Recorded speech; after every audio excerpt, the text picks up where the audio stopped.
કાંતા માસી આવી ગયા હો અમેરિકાથી. આવી ગયા હમણાં બપોરની ફ્લાઇટ હતી. હું એ ખબર નહીં, એ તો ગઈકાલ રાતના આવી ગયા. તો હમણાં આયા છે આપણા મસ્ત ઓટલા પરિષદમાં બેઠા છે. વાહ વાહ વાહ, કેવી છે તબિયત એમની? અરે એકદમ મસ્ત મજામાં. અરે મસ્ત હમણાં વાત કરતા હતા.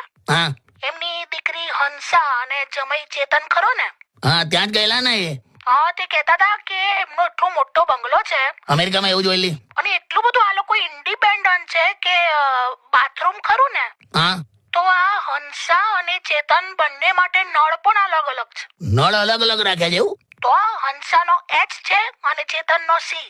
બે એ એચ હોટ નું હોય ને સી એટલે કોલ્ડલી.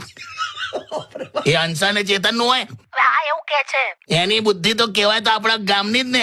તેવું નહીં હોય. ના જ હોય ને લી, હોટ અને કોલ્ડ છે. હવે હંસા ને કે ચેતન નું નહીં. તું આ તમારું આ ઓટલા વાળું જ્ઞાન છે ને બહાર ફેલાવીશ નહીં ખાલી. સારું હવે એચ અને સી માં હંસા ચેતન કાઢ્યું. કઈ નહીં કાકા.